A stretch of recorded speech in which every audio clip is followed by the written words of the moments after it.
Hello you beautiful people out there, what is going on? This is your friend Britik coming at you fast with an in-depth hero guide, and today we're going to be looking at my boy Sevarog, the Sevarog. If you guys want to take a look at this deck build that I'm using, you can click on the link on the description below, and as also you can click on the end page at the end of this video to click on the box to take you to that build as well, where I break it down. Now with these guides, we're going to be focusing on attribute points, early, mid, late game, stuff like that, and a few tips. So the first tip I want to mention real quick with Sevarog before I forget is that he uses a lot of mana with his subjugate now. He uses more than he used to. The subjugate at level 1 costs 110 mana, and Sevarog only starts at about around 350 mana, so they'll use about a third of his mana with one ability. So make sure to conserve your conserve your mana as much as possible when playing Sevarog. When you're farming, only use the Soul Siphon because that is your cheapest ability, and you're going to want to max that out as quick as possible because that's also going to be the most of your burst when you go ahead and hit gadgets with your ults and root them into Bellica knockups and Richter ults. So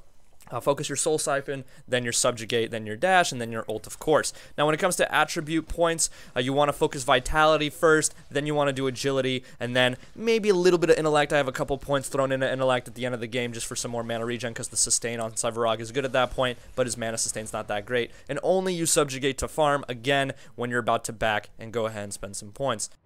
Mid-game, you want to make sure that you are applying a lot of pressure, and with the card Tyrant, you can be doing that very well when you're farming in the jungle. If you guys don't know what Tyrant does, check out my deck, but it helps a lot. It should be on every jungler, and in the mid-game, you need to be helping your lanes pressure the enemy while simultaneously farming a lot. So early games, Sevarogs are very, very slow at helping gank because they take a lot of setup in comparison to other junglers. But once you get that setup going, they become one of the best, if not the best jungler in the game. It's yet to be seen. We're still early in v42, but he's still a beast. He has a ton of health late game.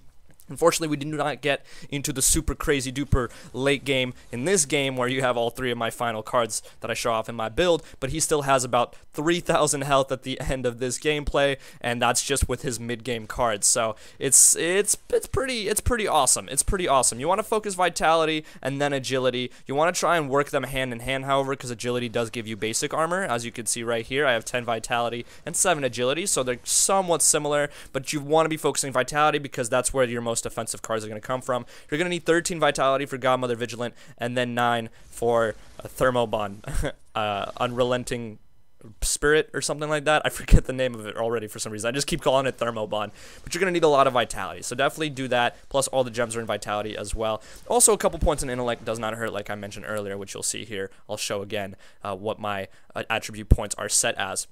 So mid-game, when you're transitioning, you want to get rid of your Green Spring for Godmother Vigilant. She is going to grant you a ton of health because she is a lovely Godmother, and it's going to be your crazy transitioning spike from mid to late game, and then you're going to go into your armor and your ability armor and your health from your Thermobond. Still forget what it's called, and then you have one of the Tribe later on just for more damage if the game does last that long. So basically, you want to throw away Tyrant last.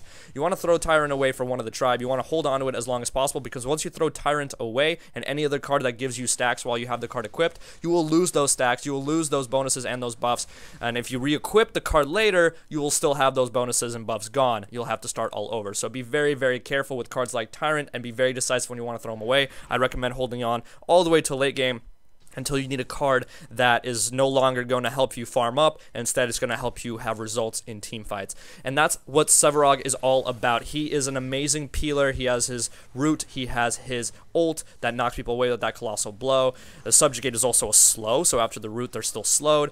And what you want to do with Sevarog is you want to protect your carry. You want to stand next to your carry, but not close enough so that the Gadget Mine blows up on his face as well. But you want to stand next to the carry and protect him from especially assassins now like Kallari and Countess who can literally 1 or 2 shot them. But be very, very careful as Sevarog. You want to be in the middle of the fight. You want to be absorbing the damage, but at the same time, you want to be peeling away for your carry because you want to keep your carry alive because carries deal a lot of damage in this update. Like a lot, like a ridiculous amount. So you want to protect them as well. That is your main mission as Sevarog. And also, mid-game is when you're going to start doing a lot of pressure. Early game, you want to do a couple of ganks, but mostly you want to farm because, again, like I said, Sevarog takes a lot of setup compared to other junglers. Try not to get invaded. If you are getting invaded as Sevarog, then try and get some help from your teammates in counter-ganking the invaders. That usually helps when you have mid lane and safe lane rotating over. And that's also some free kills for them as well. But overall, Sevarog can become a complete beast. Again, you guys don't see the final cards in this deck, but he can go up to 7,000 2,000 health easy with this deck. Trust me, I've seen it with my own eyes. There you guys have it. Hopefully you enjoyed these tips with Sevarog. I know some of them might have been straightforward, but some people do need to hear this and wanted to hear how I work with the cards that are given in this new update. So that's how I do it. Make sure you're always healthy, having a lot of health and armor with Sevarog. Thank you guys so much for watching. Hopefully you enjoyed. If you did, drop a like, comment, subscribe, all that good stuff. And as always, make sure I'll have a wonderful day. Peace.